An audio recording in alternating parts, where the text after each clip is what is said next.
So, like a previous class, what we have discussed is how the bisection method actually works. Okay, how the bisection method actually works. I told you like we have an interval as discussed here. We had an interval A and B, which is x1 and x2. And then we used the middle point, that is x1 plus x2 over 2, somewhere x subscript, sorry, superscript 1. Okay. And what is our aim? We had something like iterative process. We will iterate, keep on iterating and find our new interval. Okay. And that interval keeps on reducing. So this is the first interval in black. The second interval is in red. You can see the black interval in length as compared to the red interval. Okay. And even the cyan interval, you can see here when blue is even of less length than the other two. Okay. So as iteration increases, the length keeps on decreasing. Now, how we can show actually, this is intuition, but how can we put in a good formal way about this? Okay. How they keep on decreasing and converge to the root. That's our goal here. Okay? So before that, I will just give you an outline that at every iteration,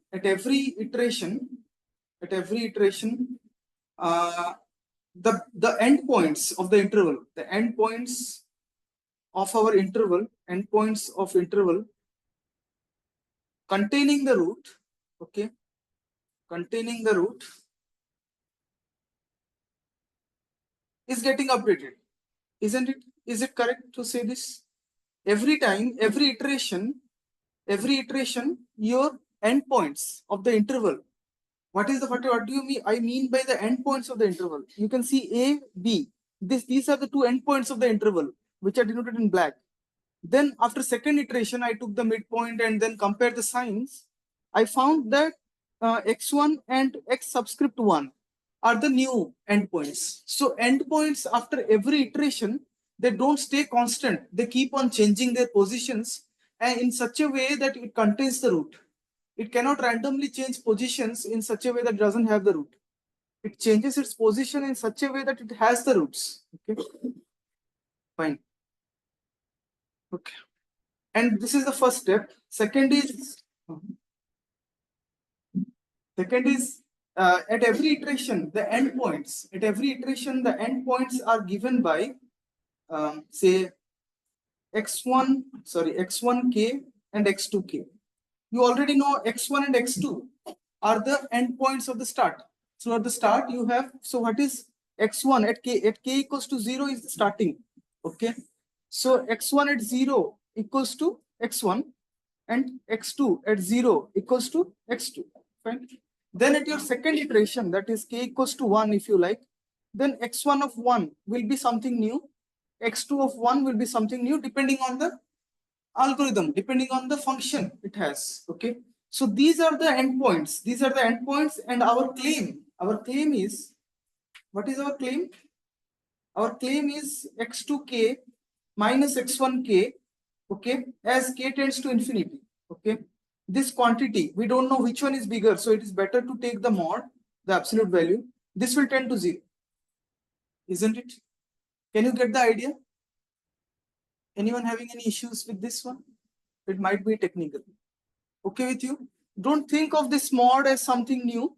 Think of this x2k minus x1k as the distance between the interval of where the solution lies. Then as we are saying, the interval keeps on reducing. So that is an indirect representation of this. x2k minus x1k. x2k minus x1k is the distance between these 2 points, isn't it? So as k tends to infinity, I am saying that first it is red, then first it is black, then red, then cyan, then so on. But the interval keeps on reducing in length till as you consider infinitely many iteration, it will go to 0. Okay. How to actually show it? Okay. Shall I discuss this now or shall I leave it to you? It's in the notes. What you prefer? Shall I tell? Shall I cover this? Yes. Okay. So let us do this thing. So as I told you, we know what is x10 and x20. Fine. So after first iteration, say it means black. After your first iteration, We don't know. It is for a general function. We don't know which one will be updated. Where either is it x1 or x2. We don't know. Okay. So we have two choices. Either it can be, say, since we are doing the first iteration, say x1 equals to x1 of 0. Okay. I have written it down. Let me write it down. Then I can explain to you. x2 of 1 equals to x1 of 0 plus x2 of 0 by 2. Either we can have this, or another way is you can have this as the midpoint. Is the same as in the morning we discussed. So, and x2 1 is just updated. Do you think it is correct if I write like this? Anyone having any issue with this notation and difficulty? See, what I am telling is x1 of first iteration is the same as the previous iteration. It did not change. What changed is x2. Or the other possibility can be second, that is x1 got changed, but x2 remains the same. x2 1 is equal to x2 0. Okay. There are two possibilities, right? Either x1 can change or x2 can change. So these two possibilities, I have written it down. So these cannot happen simultaneously. Either one of them will happen. Okay. But either case, can you tell me what is x21 minus x11? In either case, in both of the cases, what is x21 minus x11? This minus this. Can you?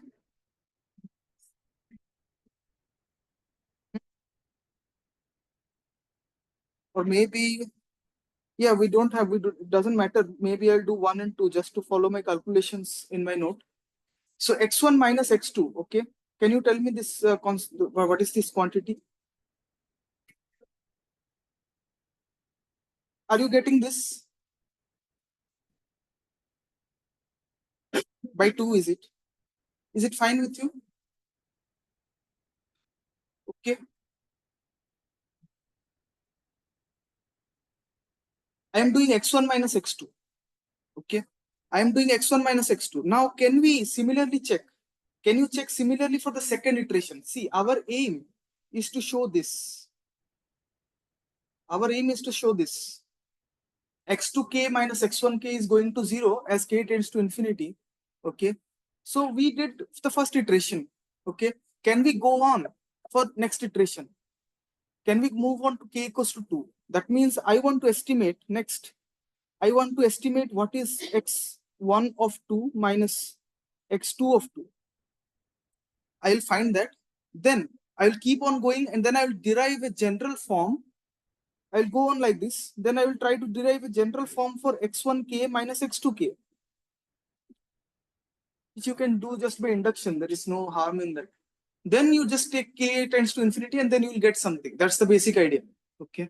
But before that, can you tell me what is next one? x12 minus x2.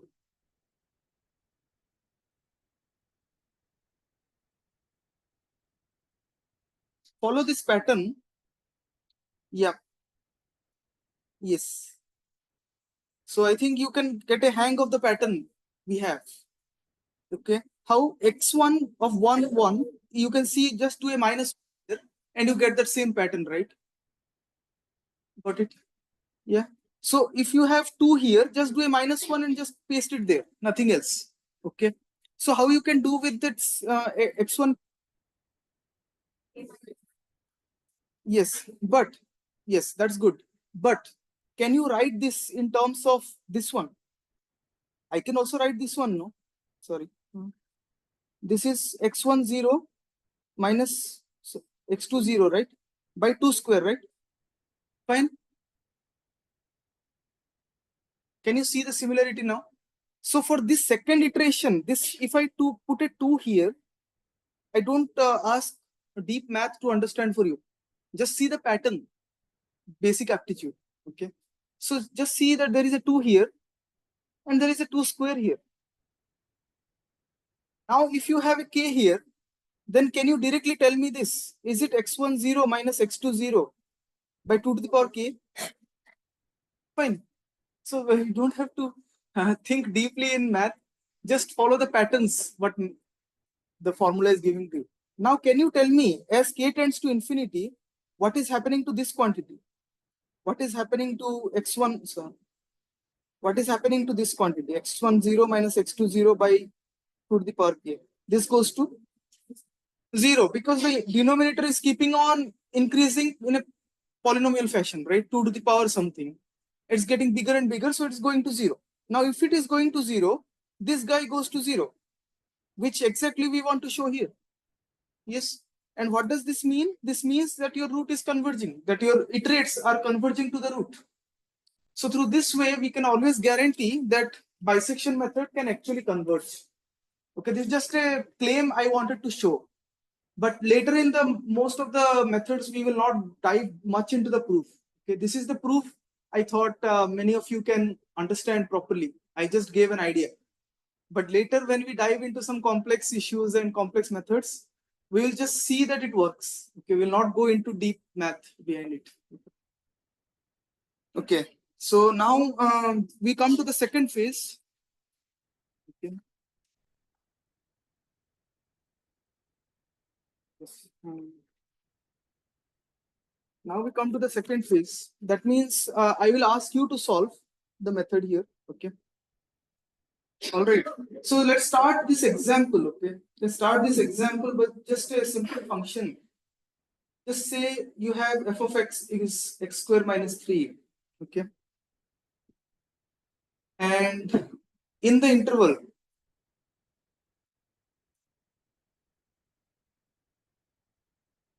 say 4, 6.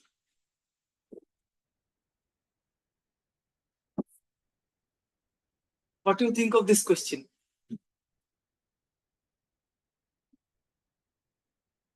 Don't write anything I write. Don't believe anything I write. Just think, does this make sense? Does this question make sense?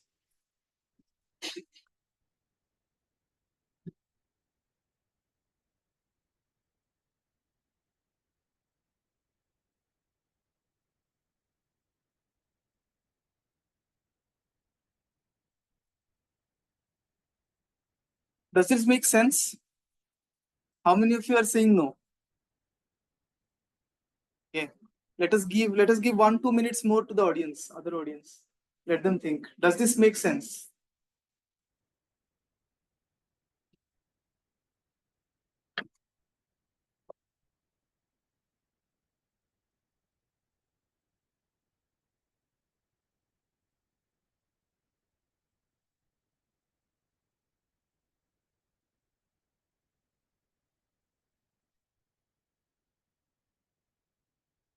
Huh?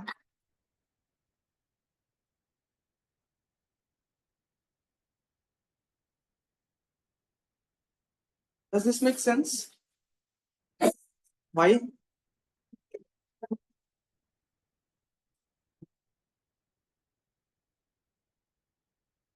Other ideas?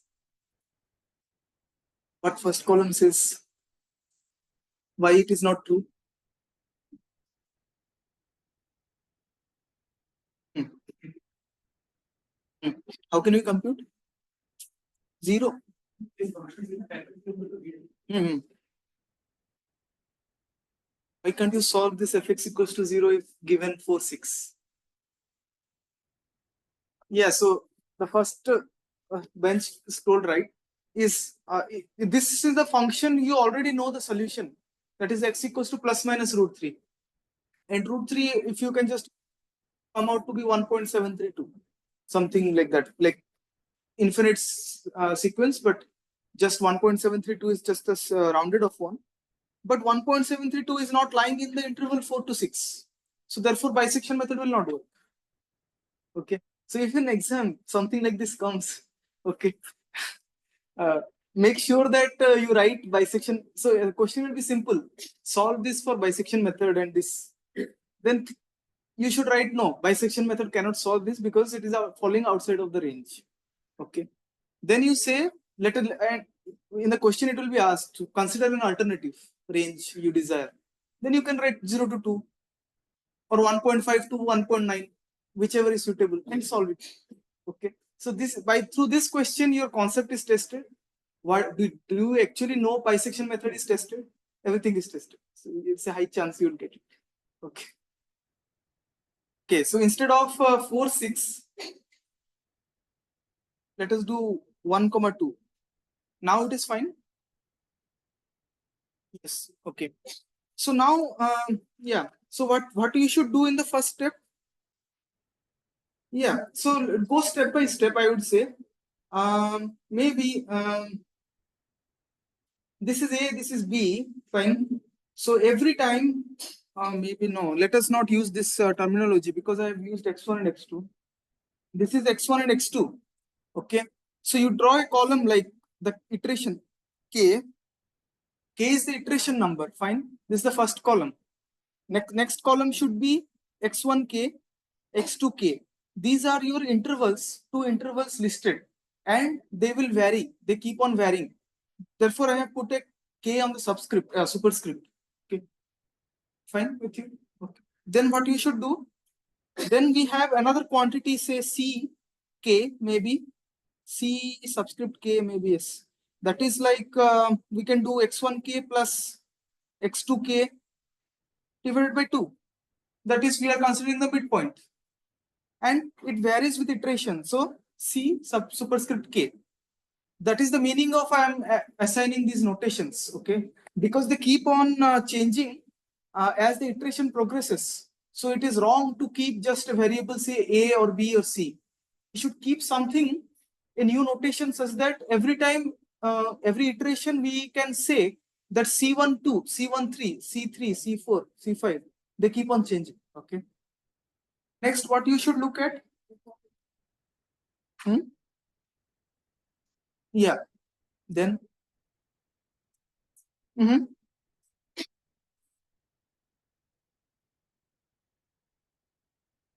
why f of ck is more important? Yeah. Yes. Yes. So I think like, yeah, that's a good solution.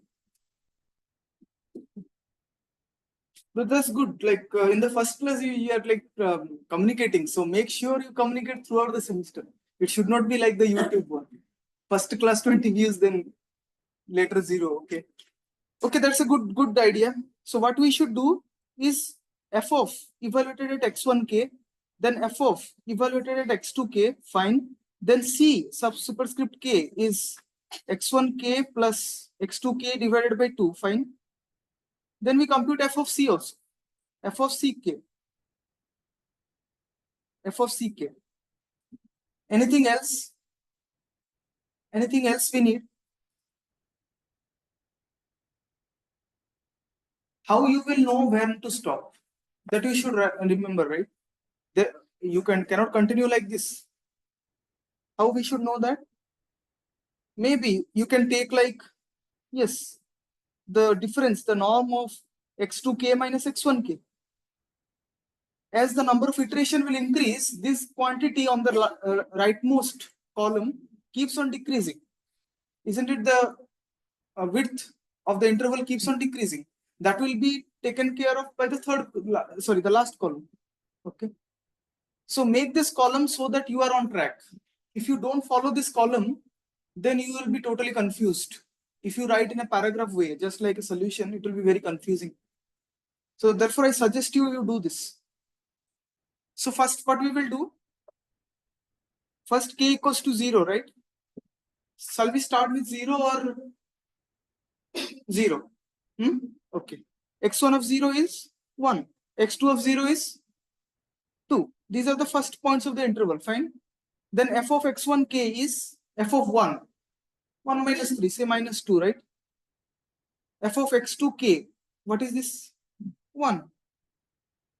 Now, yeah, c of k, like c of, maybe, is it correct? What do you think? You should tell me, like, I'm doing it live in front of you. You know the method, so you should guide me. Okay, so anyway, we'll check. Yeah, what we should do, ck, right? x1k plus x2k, 1 plus 2 by 2, 1.5. What is f of 1.5?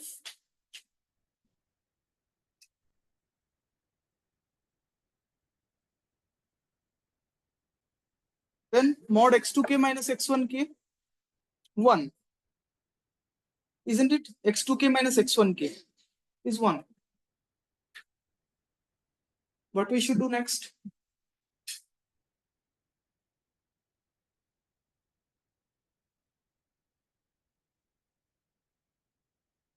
Yeah. Huh. Update. You should update. Should not just skip to the next step and write as it is. You should update here. Just by doing all this, what you came to know, f of ck is minus 0.75 and x2k, sorry, f of x2k. So see, this is a trick I want you to know. If f of ck is negative, then search for that function value which is positive so that it is less than 0. So if it is negative, search for these two guys, out of these two guys, which is positive.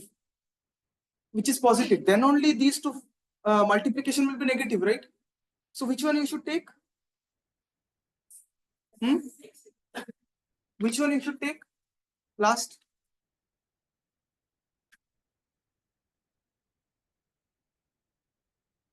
Which one you should take? See, we did the operation for k equals to 0. Okay. Now before starting k equals to 1, know that every iteration your interval is getting updated. Okay. So this x1k, this x2k won't be the same. There will be some change. Okay. So I am asking, like, here you computed the average of these 2 points. Okay. And found the value of this function minus 0.75. Okay. Now I'm asking you, what should be the x1k and x2k depending on the sign of the function? Isn't it trivial? See, f of c is minus 0.75. You have to find an interval which is in which the 2-point function value when multiplied is less than. If it is negative, which one you should choose? A positive or a negative quantity? Positive. So which one you should to choose out of these two? Out of this and this? Which two? This one. I'm saying which function you should choose. x2k. Yes. So f of x2k. So x2k should be. Yes. So now you can see which one to update. Which one to update? Tell me. This is a crucial step. If you understand this one, you can continue doing it. So what should be x1k I should write? Tell me.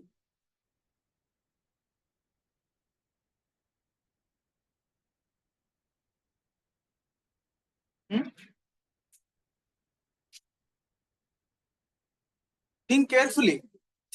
Don't think of these numbers and very difficult. Don't think like that. Visualize where -2 is, where 1 is. Visualize on a number line. In your mind, number line should be there. In your mind, while doing this computation, number line should be there in your mind. Okay, let us do this. So this I will not do again. I am just doing it in my mind. Number line is going on. I want in your mind also number line to be there. Okay. So what should be there? See, first iteration -2 and 1, right? Yes. Oh no, sorry. Sorry. First interval is 1 and 2, right? Fine. In between 1 and 2, 1.732 is there. The root you already know. Our plan is to every iteration you decrease the size of that interval, right? That is our plan. So what we should do now? Through this, you came to know f of 1, that is this, is negative, and f of 2, that is here, it is positive, f. Fine. Then you took the midpoint, that is 1.5, which is lying somewhere here, isn't it? And there you find the function value to be negative as well. So now which one should be your interval? Previous interval was this. Now I'm asking you, the next interval should be this. Why? Because this is less than 0, this is greater than 0. The two signs are negative if you multiply. So now you can see from the red, this is the first iteration and this is the second iteration. You can see it is slowly is 1.732 in between 1.5 and 2.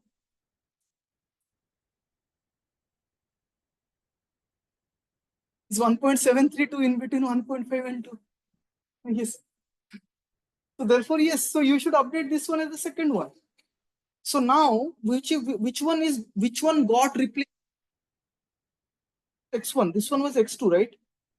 X2 is still the same, isn't it? Yes. So X2 is still the same. Which one got changed? X1 to 1.5, which was CK. Okay, CK you update it. CK update to either X1 and X2. So this one got 1.5. Now you can compute.